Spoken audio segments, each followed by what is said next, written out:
always throws me off. So perfect.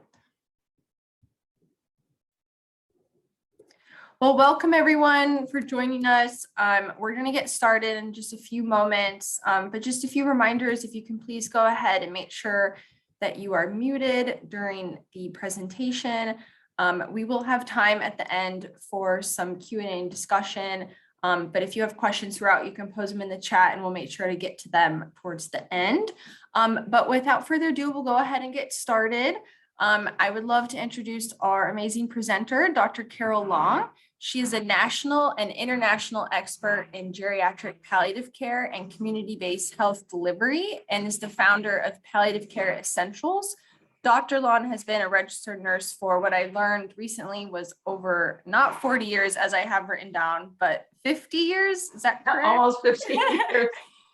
50 years, which is amazing. And she holds various staff, management, education, and consultant positions. She has numerous articles, book chapters, abstracts, and monographs related to end-of-life care, hospice, pain management, and palliative care for advanced dementia, and has presented and provided program consultation in the US as well as throughout the Middle East, Southeast, Australia, and Latin America. And a fun fact is Dr. Long has been involved with the LNEC project since the very first course. She came to the very first one. So that is always so fun. So without further ado, I will give you the stage. Thank you so much again. Okay. Great. Thank you so much, Haley. I appreciate that. And welcome to all of you today on this fabulous Friday. At least it's sunny here on the East Coast in Virginia, albeit cold. So it's a good time to stay in. But we had our first presentation this week and wrapping up with you. So I've made a few changes on the slides, very, very slight. If you did get the presentation in advance, you'll just see very, very little changes on here. But I made one update based on the Tuesday group that I thought should be added to my principles. I feel very, very fortunate to be part of LNEC ever since the very, very first course when I had a beg to get in to take it because I was teaching at Arizona State University. And they figured that, well, since you're teaching some of this already, you probably know it. Well, the more you know, the more you realize what you don't know. And I've been an absolute LNEC junkie ever since then. And I've just embraced this curriculum on so many levels, personally as well as professionally. And I just think it's made a huge difference for many, many nurses. And I'm so happy that all of you are with me today. So I will go ahead and get started.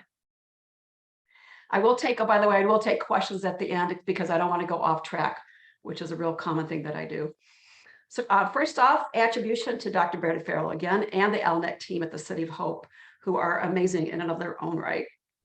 So I have 4 learning objectives today that I hope I can achieve by the time we break, and I will give ample time at the end for discussion. But the first is to describe the demographics of aging and the implications in geriatric palliative care today. And I think when I start to give you some of the numbers of what's happening and what's evolving over time, and also the influence of COVID, you'll understand a little bit more perhaps why when you're caring for older adults, it might be very busy for you and maybe sometimes actually crazy when you're caring for older adults because it gets very, very complex and related to older adults. And I'll get into that shortly.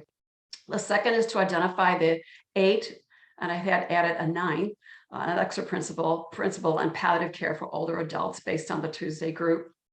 I'd like to give you some key resources and tools. I just can't possibly cover everything in the 45 minutes or 50 minutes we have together.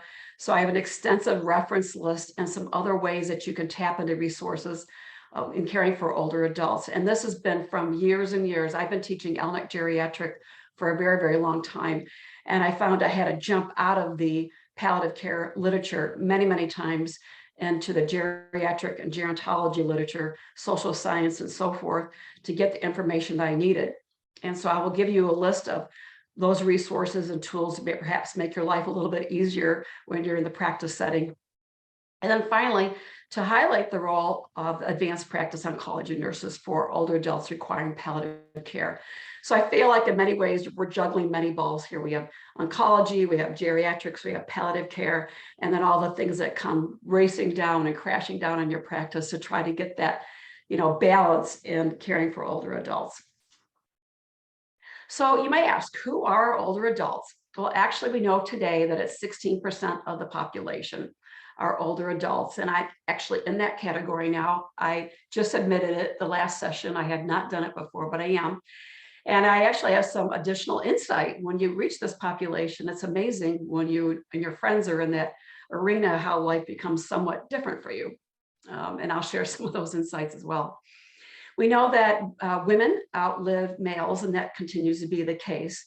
And actually, more men than women are married, at least early on in their age 60. And I'm talking about age 65 and older, although many other classifications can be lower to age 60. I'm speaking about 65 and older. Actually, more men than women are married early on in the early days. And as men die, the women become the primary source and the primary people who outlive actually the men, and those statistics turn markedly from married to widowed. And then for some, there's actually divorce, so or single status. So that's the status of marital status today. More men. That was a new finding for me.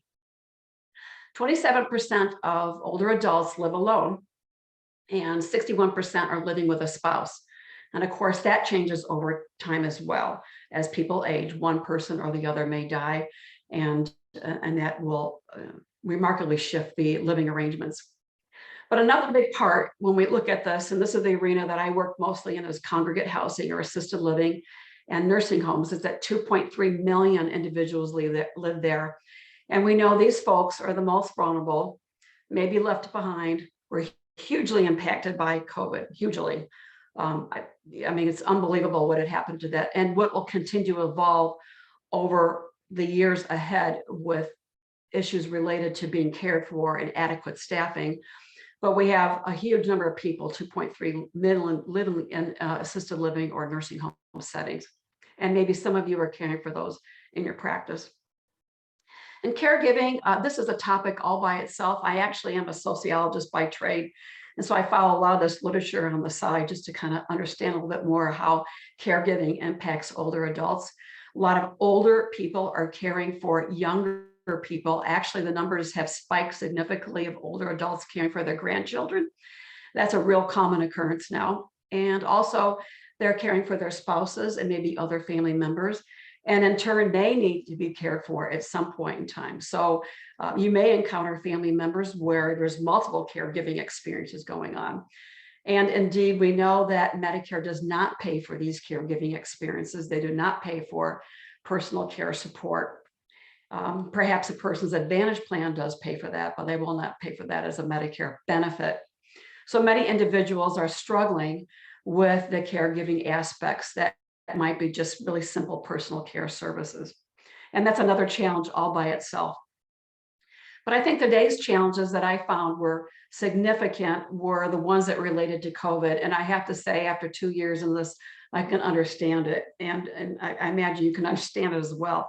Recent statistics identify that older adults, 38% of them, feel isolated.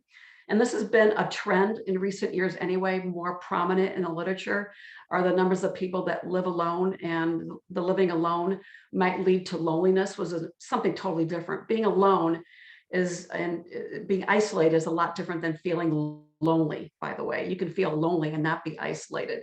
You can go to a senior citizen event and feel lonely because you're not integrated, but you won't be isolated, say, for example. So another 21% express loneliness, and this has been a result of COVID. These are significant factors. And we have an overburdened long-term care system. And recently, Biden came forth with his promulgations this last couple of weeks and said that staffing is going to change and there'll be minimum staffing patterns, when up to now this has not been the case.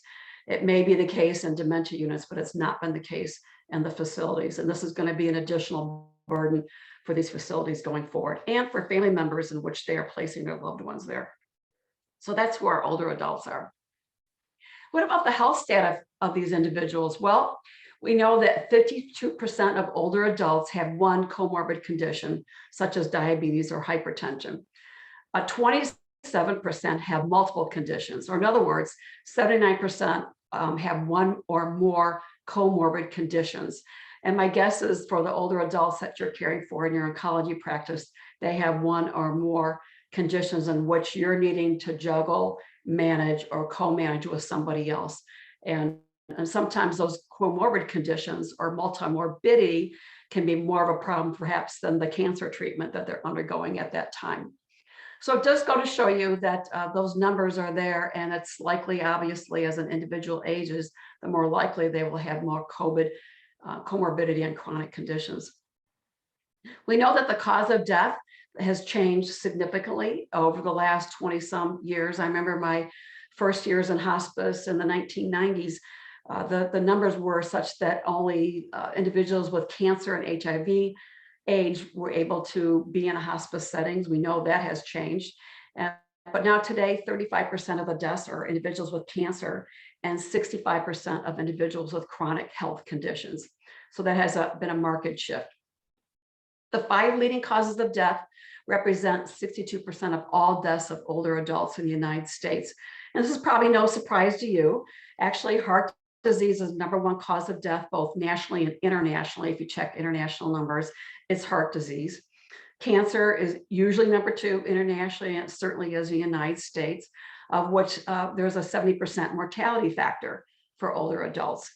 So for some of those folks, when they embark on their cancer treatment, they really may not make it at some point in time in their trajectory because of that 70% factor. This was a new one to me, accidents and unintentional injuries. The last time I did this, it was #7, that's your falls. And now I kind of get it why when I go to the doctor, they ask if I've fallen in the last 6 months. I kind of know why, because it's #3 cause of death. It's huge, and we're going to get to that in a minute. And it's amazing, the falls that occur in our older adults, and many of them go unreported. And I know in my work in dementia care, if a person falls, they're more likely to suffer mortality within 6 months after that fall. So it's almost a predictor of death because they have a hard time getting out of that fall situation. It's relating to something else, which I'll share with you shortly. Chronic lower respiratory disease, COPD, whether it was acquired because of habits or whatever, or something that just came in over time, #4 cause of death.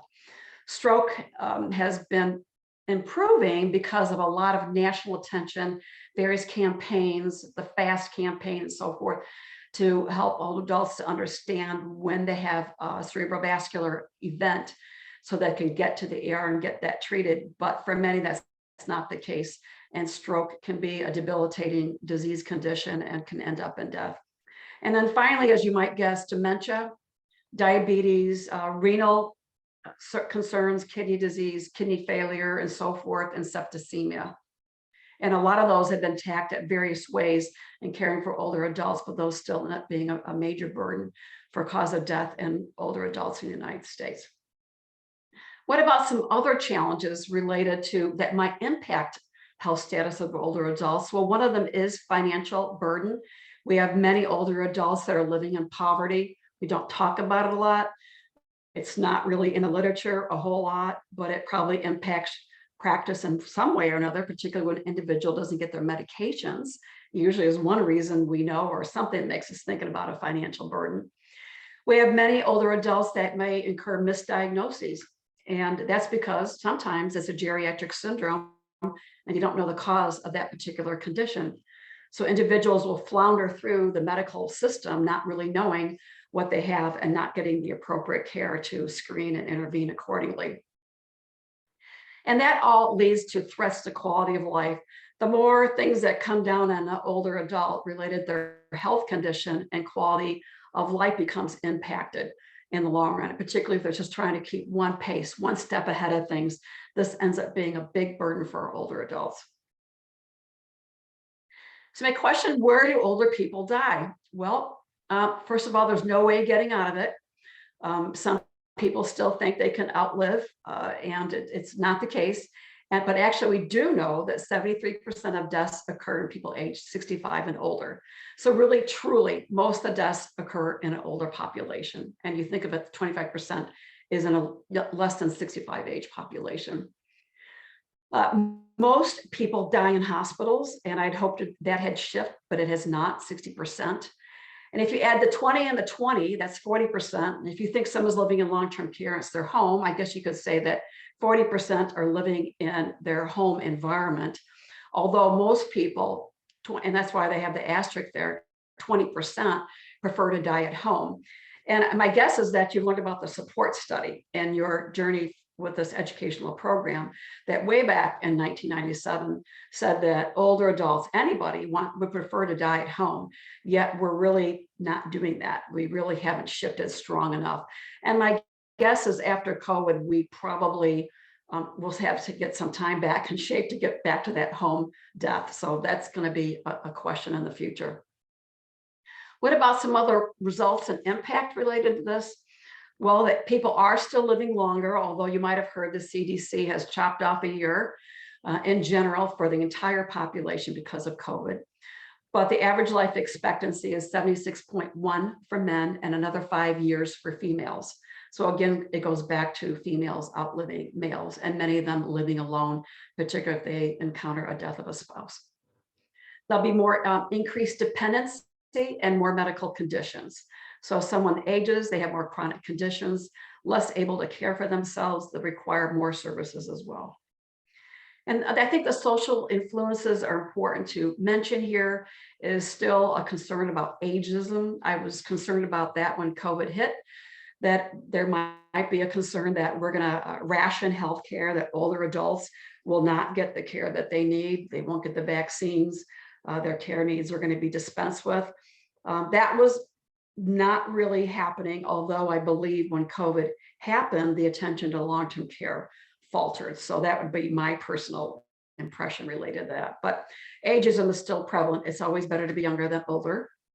Medical technology still on the rise. I think of cardiac in particular, more equipment, more drugs, more ways to keep well longer or have the quantity of life extended longer.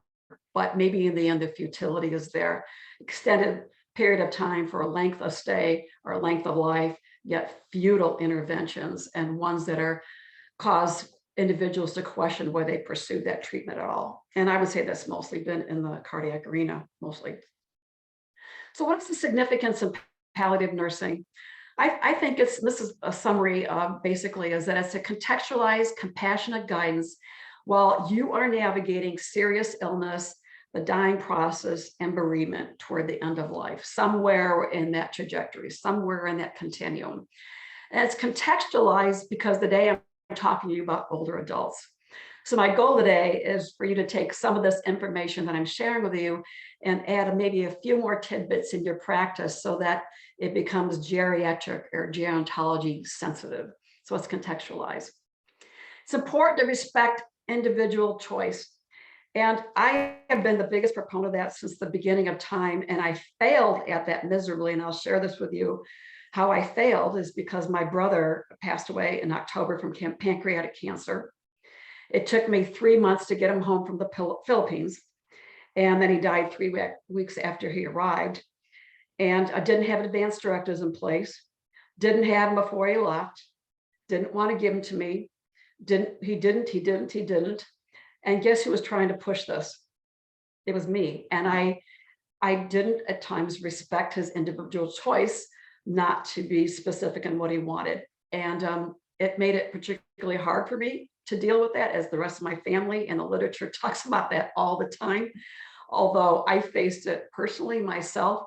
And I missed this part in the LNET curriculum, I guess, at one point, is that you do have to respect individual choices and support them. And then I figured out what was going on, and I switched my mantra, and I switched what I was doing. But it was a really hard time for me personally, and I actually called Betty about this, or I sent her an email. I was really, really disappointed about how things are progressing. And I realized that I had to, step back, be the sister, but again, embrace some of the things I've learned and follow my own advice. So I just share that with you as a separate comment. And finally, possible moral distress and fatigue for nurses.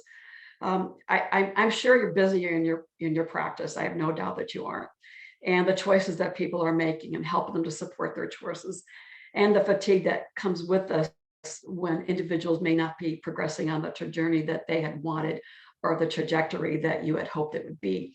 And this can cause significant distress. I've been reading much more about self-compassion lately. And I think, any way you can get a daily tidbit on a way to help make you feel better about your life, whether it's mindfulness or some other prayers, self-compassion, other kinds of things that can help you. I think that's really important to keep your reserve moving at times when things that may be questioned. I'm sure you've seen the trajectory of dying, but I'd like to go over this quickly so we can sort of think about our older adults and how they might fit into this. And the first is the sudden unexpected deaths. An individual has relatively good health status and there's a quick compromise and a quick death. And typically that we always talked about an acute myocardial infarction in the past, but now I've moved COVID up to the front because of what has happened over the last couple of years. So some of our older adults may have died that way or continue to die that way. It's estimated about 10% of the population in general. An individual, steady, rapid decline, generally good health, gets the diagnosis. Difficult. That was my brother. I'm positive of that because he was gone very short order, and other types of cancers perhaps not picked up early enough or the intervention didn't fall into play, but a real quick slope towards death. Chronic illness and exacerbations and crises.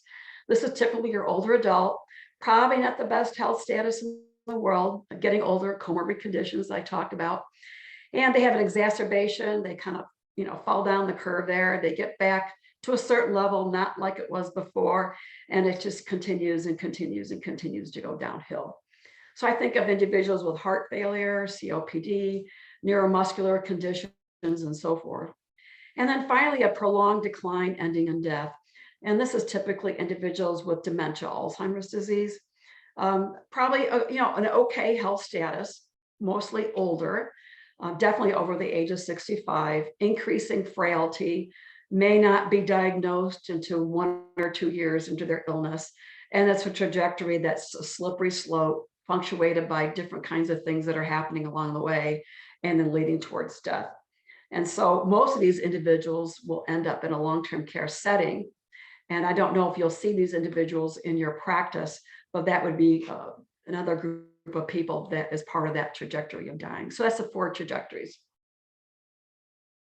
So with all this said, what's important to you at this juncture? Well, I do have some implications, I think, sharing here with you is that the statistics do frame a discussion on care strategies. When you know who your population is and what you're likely to see, and the problem comes that they're facing in terms of comorbid conditions, aging, caregiving, it might bend your thinking about care strategies that will help you frame a discussion on those care strategies. Palliative care does bridge all intervention strategies for those who are seriously ill and until the end of life. So for individuals who are receiving disease-modifying treatment, oncology care, other kinds of interventions for comorbidities, palliative care does bridge that gap until they become more ill and until the end of life or when hospice is instituted. It's truly holistic. It's person-centered, yes, but it's person-directed. And that is necessary for honoring individual goals of care. Person-directed is different than person-centered. Person-centered is that we focus all of our attention on that person. We do that every day. We do that as a norm. That's who we are. Person-directed steps that up a notch. And we empower older adults. We give them information about their treatments, and we allow them to direct their plan of care. It's person directed, and we become the conduits, the leaders, the helpers to help push them along that journey the way they would like to see it. So my common phrase is person directed, and that's what I use primarily working for older adults and particularly those in long-term care settings to flip this around. We need to constantly rebalance.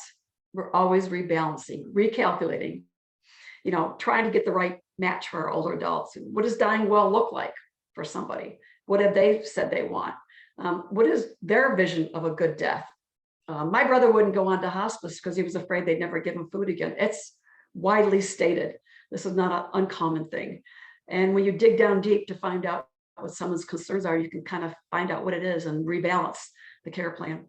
And then helping that individual with life closure in this journey, helping them, get the pieces taken care of in their life, the check boxes ticked and so forth, so that we have closure when that time comes. It's a very, very arduous task.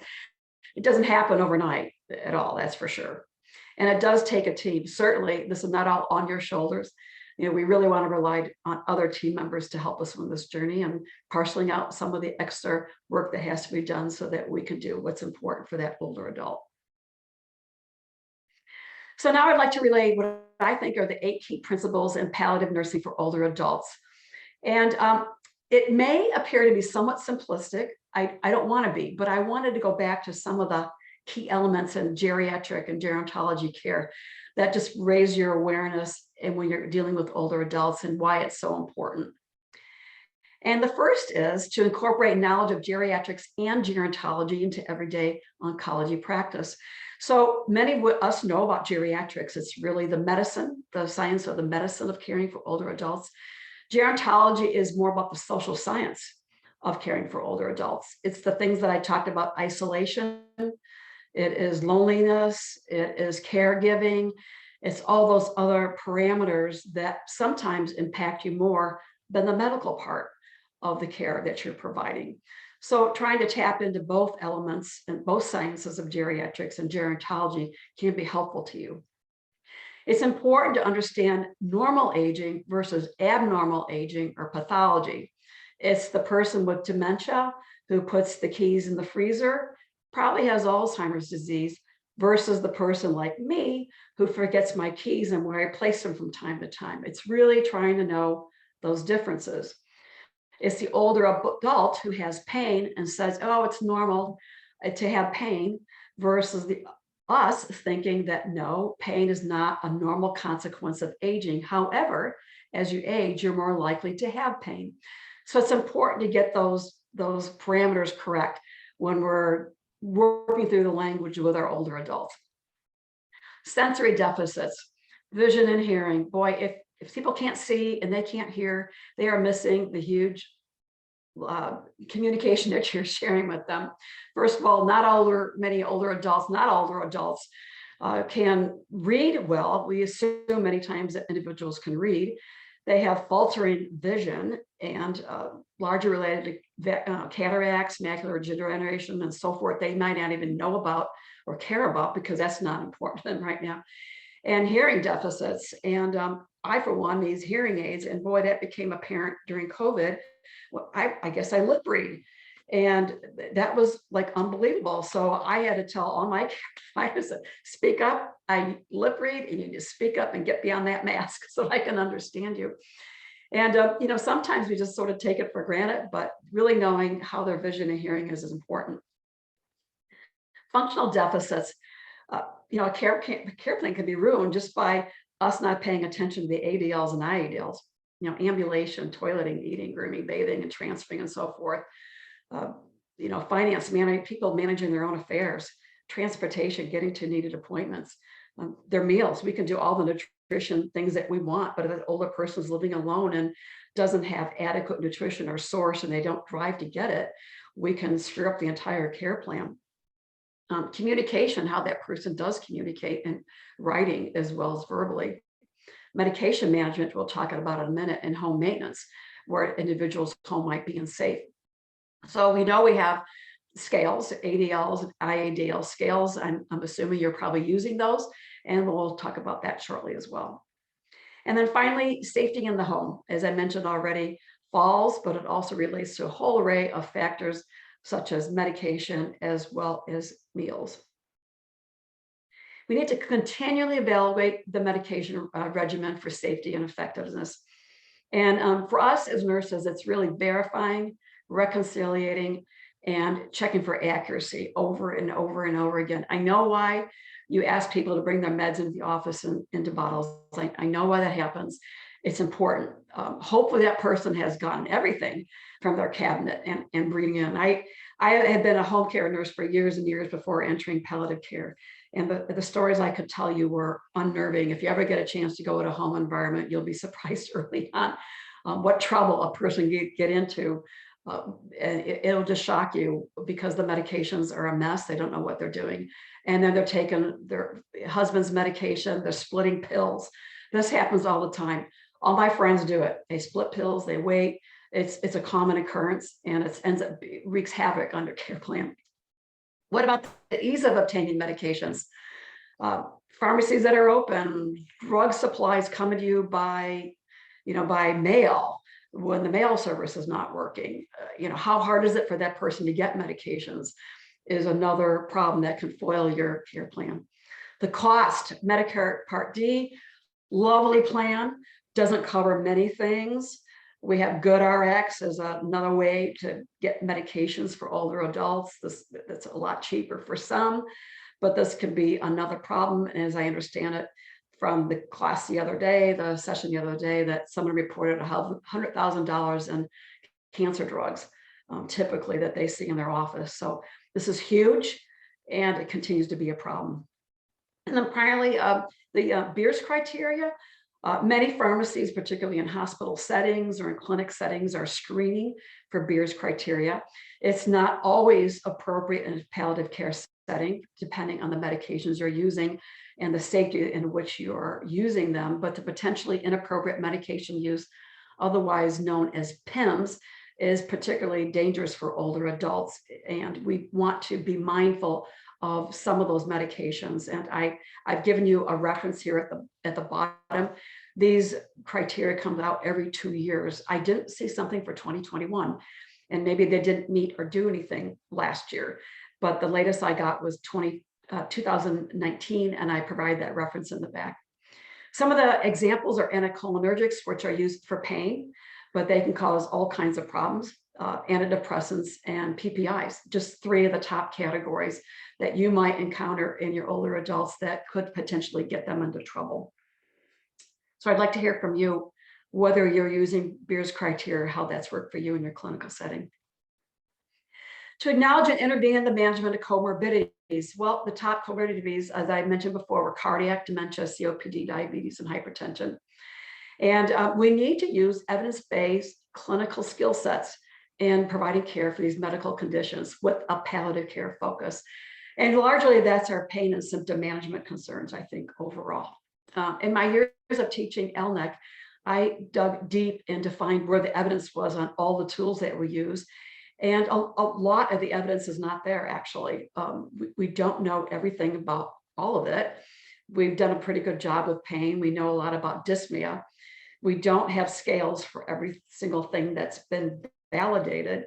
But at any given point in time, in terms of an assessment tool, you can ask a person on a scale of 0 to 10 about their nausea or anything for that matter, to find out and to try to use those assessment tools that are really evidence-based will really help your practice. Of course, you can't address or intervene if you've not assessed. And you have to have a good assessment in order to provide an accurate management plan. You just have to. I know I've seen countless times in my practice or clinical setting where a person assumes a lot. A clinical nurse may assume the care is a certain thing, that their pain is escalating when indeed it's not. And if we really don't ask that question every single time and get a rating, we really don't know where we're at. And sometimes an individual manifests with other kinds of symptoms. It may be spiritual distress that's causing a mess, and it's not a physical symptom. So we really want to make sure we're capturing all the right elements. Co-management may be necessary, actually working with a different medical team provider with these comorbid conditions, particularly when it's complicated. That might be an important thing to consider. And again, it's going to take a team. Can't do this all alone. I feel like I'm laying all the world on you, but it can't be done alone. Please look at your team members to help. What else? I'm interested in knowing if you use the CGA, the Comprehensive Geriatric Assessment. And I'm talking about a baseline for cancer to distinguish these age-related changes or normal aging related to disease pathology or medical conditions that require additional medication or additional intervention. The Cohen article that I've referenced at the bottom and up to date, 2021, is an excellent, excellent resource on how to best use your CGA in your clinical setting. And the reason why it's so awesome is because it's targeting older adults with cancer. And you're busy in your practice. I'm sure of it. I'm sure you are. And you really want to hone down what are the most prominent things that are most likely to occur for older adults with cancer. Well, there's 5 domains recommended to focus in on, along with the assessment tools. Focusing on functional status, the very thing I just talked about, simply ADLs and IDLs. Comorbidity, what are those medical conditions? How is a person doing with their condition? Nutrition. Well, I really wish we had learned nutrition. We're in nursing school. We still don't do a really good job with nutrition. Why we need nutritional assessments is particularly important, and relying on our nutritionists to provide the kind of help that we need. The psychological state, depression, rising to the top as being a major concern, and then completing a medication review. Pretty much what I've said already, but you can integrate this and focus in your CGA to really look at these, because your success might rely on the ability to, really screen out those domains and figure out where that older person is in your practice. Being mindful of geriatric syndromes. This is big. This is really, really big. What are geriatric syndromes? Well, there are multifactorial conditions prevalent in older adults that do not fall in discrete disease categories. They're not a disease. I've been talking about diseases. They're not diseases. And they develop when the individual experiences accumulated impairments, a lot of things that happen in multiple systems that compromise their compensatory ability. So there, I have a list of 35 here. I'm not going to read them to you, but see if any of these folks have these conditions: declined disability, frailty, dysphagia, impaired homeostasis, malnutrition, incontinence. Incontinence is not indeed a urological condition in and of itself. It can be a neurological condition, and other things could be happening. It could be urinary tract infection, a lot of things, but it's a common occurrence in older adults, and one that older adults don't typically recognize, because if you're incontinent, you can go to the store and get briefs. You can get your Depends, but it's actually a geriatric syndrome. The most prominent in cancer patients are, you guessed it, falls, cognitive syndromes and delirium, depression, and polypharmacy. Those are the top ones. Excellent article, Magnuson, listed at the top. You can grab it in the references, can kind of take you through what are those geriatric syndromes and what are the things that might be helpful to you in your practice. The cognitive syndromes and delirium are particularly key. I think particularly when we're talking about individuals with beginning overlay of dementia who has not been diagnosed or treated yet, may cause problems in your practice. There's also the concept of clusters, multiple geriatric symptoms occurring at the same time, and then cascading symptoms. So for example, I have a patient who, this is my favorite, mostly because of dementia, a person who has dementia living in a nursing home. Typically, as they advance in their age, they're less likely to take food. They don't have a sense of thirst. Well, actually, most older adults don't drink because they don't have a sense of thirst. And so they become dehydrated. And when they become dehydrated, they're more likely to acquire an infection. So a person acquires a urinary tract infection. They didn't do anything to cause it. It just sort of happened because they weren't drinking enough. And then they develop a delirium. So they develop a delirium. And the delirium actually is considered a geriatric syndrome because we really don't know the causative agent and can be specific because it affects so many different domains. Then they get the delirium, and guess what? They're left alone in the room and they fall. So a fall is considered a geriatric syndrome. They go to the hospital, and you can imagine what happens next. It's sort of the cascading event. The cascading event is all these things that happen one right after the other. And it may not have had anything to do with their oncology treatment or their comorbid condition. It's something else that occurs in older adults as they get older. And we just need to be mindful of it and how to intervene, of course. So using evidence-based tools can help us to tease out, what are those geriatric syndromes and how we can best intervene on that palliative care journey. Excellent article, Magnuson. Number 5, addressing basic needs and assuring caregiving strategies are in place. It's really simply the physical, psychological, spiritual, and social. I really wish I could spend a lot of time on spiritual. I know you're probably getting this. as well as social needs for older adults. I highlighted that, that's for sure. But for many, it goes back to basic needs. You know, is there food on the table? Do they have adequate clothing? Do they have adequate shelter? Are they being cared for properly at home? Are they in unsafe conditions? This can, you know, pretty much ruin anything that you have done just because of things that are considered rather simple, but may take a lot of work to correct. So my guess is that you have a lot of linkages with social and community networks. I recommend at least be in touch with 3 or 4 networks that can help you when a person's falling through the cracks, particularly in the home environment, to go out and investigate and to try to learn more about what's happening so that you can be successful with them. We could spend a lot of time talking about cultural considerations. I choose not to do that today, but we need to be mindful about all of the things that we have learned from the pandemic and how we've not been very culturally sensitive or culturally aware during that time, and bring that into our clinical practice. And really what I'm saying here is all this is embedded in the National Consensus Project for Palliative Care. So I'm guessing that you have reviewed these guidelines already, and it's a matter of going back and looking at the NCP project and filtering and contextualizing it for older adults. Advanced care planning or serious illness discussions, which continues to be talked about continuously, should start and will continue to evolve. And that may start with you, it may have started with somebody else, and it'll be ongoing and evolutionary. It is not stagnant, it'll continue to evolve. You know, advocacy for you is to get the conversation going.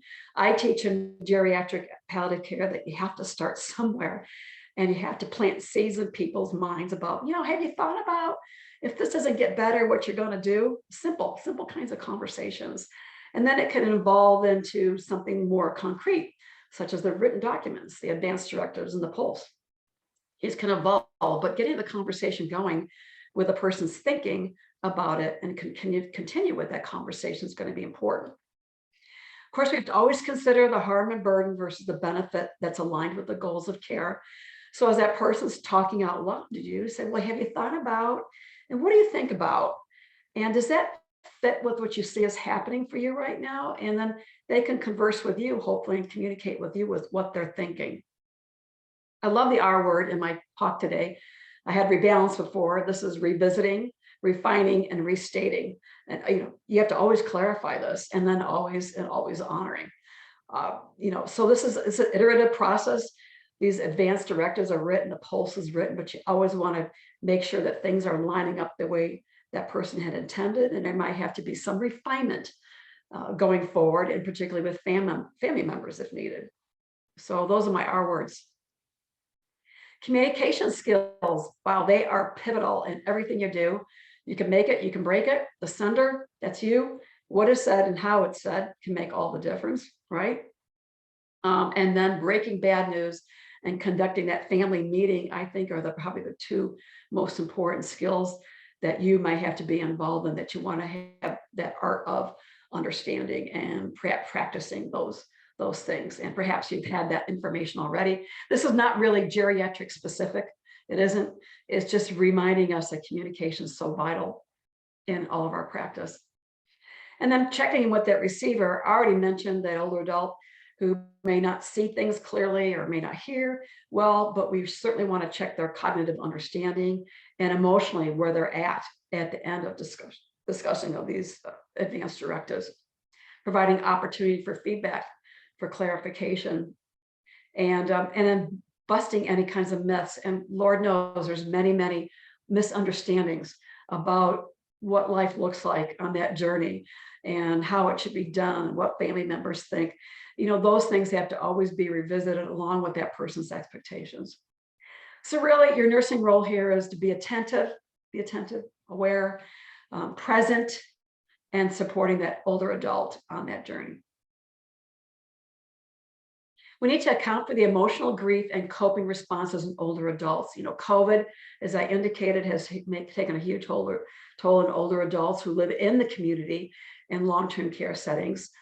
In my 55 plus community, people are still sheltering in place. They're not going out.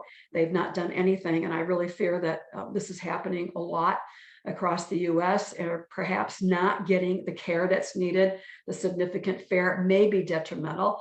to seeking medical care, such as cancer screenings. People have, waited to do that, and they waited, so now it's too hard to get out and so forth. And they may come to you in a more debilitated condition than had they not sought treatment earlier. So it's important to come to know that person and their response to the illness and treatment. And of course, looking at your community resource team and as well as your own interdisciplinary team. Now I have this picture here. I love this picture. It shows a couple who are very, very happy. They're in their garden, their home, and then the shadows of time occur in this individual. It becomes dark and he's left alone. And actually it's fall, it's winter, it's not happy. Are we able to catch that older person when that happens to them at the very end of life? I added another principle, and that's because the Tuesday group told me I could and I should. And I thought I would. It's to educate, inform, and empower. And you kind of know how this works. Education is key, informing is key, empowering is another key principle in all of your care practices. And I welcome them. And perhaps you'd like to give me number 10 today. I could add that for the next group if I do this. So thank you, Tuesday group, for this edition. Best clinical resources. Well, textbooks are great, but they tend to be old. By the time they come out, the information is old, but they're fundamental. And journals will help as well because they're current, although sometimes they can be older because it takes a while to get recent research published. Actually, it's estimated it takes 17 years for research to make it in a clinical setting. 17 years is a long time, and we need to do a better job of that. But looking at those textbooks and journals that bridge palliative care, oncology, geriatric, gerontology, nursing, medicine, social work, social science. I know you don't have all day to do that. I did provide a lot of references in the back, but we do have we have our own hospice and palliative care nursing journals. The geriatric journals that fly to the top are JAGS, the Journal of Geriatric Nursing Research, Geriatric Nursing, Gerontologists, Clinics of Geriatric Medicine are very, they have, a long time ago, there was no mention of palliative care. And now there's a lot of discussion about palliative care bridging over to the geriatric literature. And that literature may be in those journals. So for example, I do dementia care. It's been in the dementia journals, the Alzheimer's journals, and not necessarily in all the nursing journals. So it becomes incumbent upon us to make sure we're doing that surfing through the other journals as well. A lot of professional associations and the government clinical guidelines provide standards, guidelines, and scientific papers. So, for example, the gold standards for COPD. When I started talking about those probably 10, 12 years ago, little mention of palliative care. And now, today, there's a whole section on palliative care. And that's important to know. From the COPD standpoint, what do we do for an individual at the end of life with COPD? We know it's a terminal condition. There's no cure. There's absolutely no cure for COPD. And then finally, the NCCN Older Adult Oncology version 1, 2021. I reviewed them again today. A big section on palliative care in there and has all the standards that they're remarkable and they're specific for older adults. Web-based GeriPal, maybe you signed up for this. These are listservs that come on a random schedule. And they're podcasts now. They used to be written material and critiquing various literature, but now they're podcasts. They're very, very good. And the Hartford Institute for Geriatric Nursing, which is the Tribe This series. Numerous care guidelines that are evidence-based that can be used to implement and to supplement your practice. References, I gave you things that I used and things that I didn't use today because I figured, try to get the latest information out there. Might be helpful. A lot of it comes from the textbooks. There's also some information on the Arizona Geriatric Society, the Beers criteria, which they do. AGS does a lot of things, American Cancer, obviously, CDC, and so forth. The Magnuson, not on here. It's not on here. I have to find that. Maybe it came under something else. To find that one. Make sure I have all the resources here for you. So they are all here, I hope. So that brings us, we've got 10 minutes I appreciate you coming today with me on this journey. I hope that you learned something. There's some little nugget you can take back to your practice, something that's useful. I'd like to hear from you now. Any questions or a way that I can clarify anything I said, elaborate a little bit more, whatever. So Haley, I'll turn it over to you. Thank you so much, Carol. That was wonderful. So we have a few minutes left, and if anyone has any questions or comments, we would love to use this time for that. And do not be shy. We encourage cameras being turned on. To see people. Can you tell me? I'll start off. If you don't need to say, I'll ask you. So are you using the CGA in your clinical practice for older adults? And if you are, is it useful?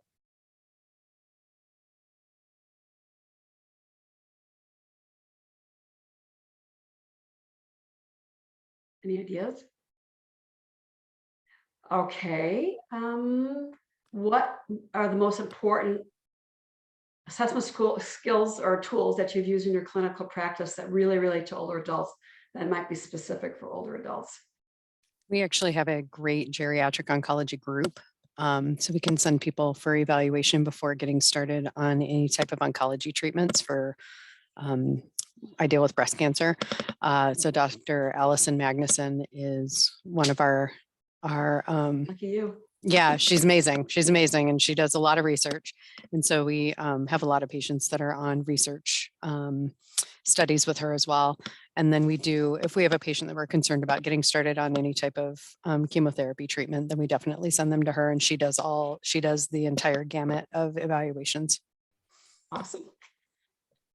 Thank you for sharing that. I appreciate that. Not a problem. University of Rochester.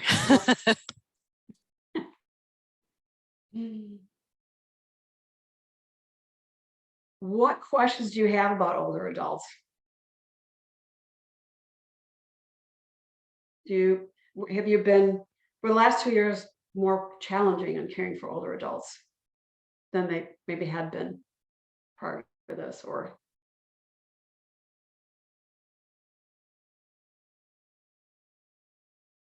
somebody has, she wants to, oh, chat. Okay.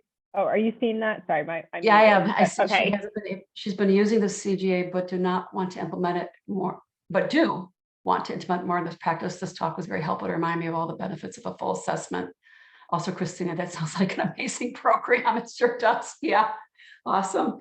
Yeah, so that's why, I when I talk about like geriatric syndromes or CGA, I want drugs and so forth is to, it's great to know about everything, but if you start with something, it's better than nothing.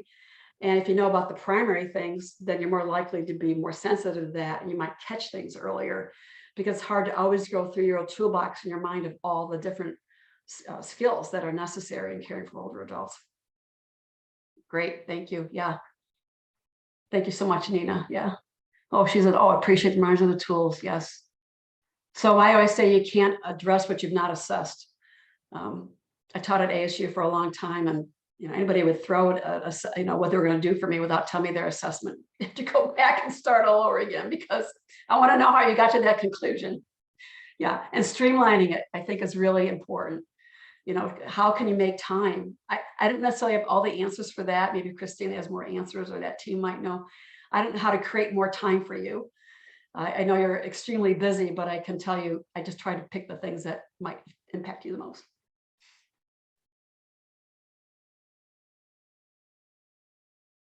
Anything else?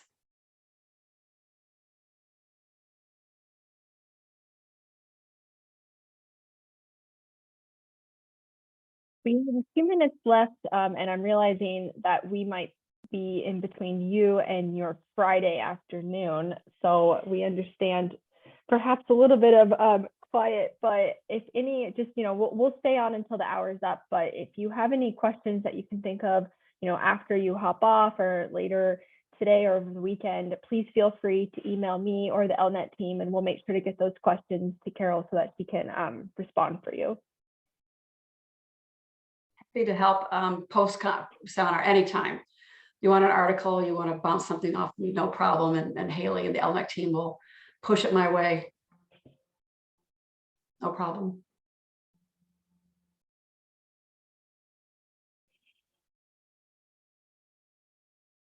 Okay, feel free to leave. Happy Friday. Have a wonderful weekend. Yes, thank you Safe everyone for out there. joining us. And Yeah, the appreciate that. recording for this will be up on the LNEC YouTube page for EOA, so you'll be able to come back to that. But thank you so much, Carol. And something I forgot to share also was Lily will be in contact with you about your honorarium. Okay. Kelly Very left, nice. we were like just trying to figure out everything we forgot to do. And we're like, oh my gosh, the most important part. So you will be getting that shortly. Yeah, thank you. Thank you. I appreciate that. All right. Okay, well, I hope you Here's have a drifting good away. weekend. I think, yeah, that was wonderful. So I think if anyone has any questions, I'll make sure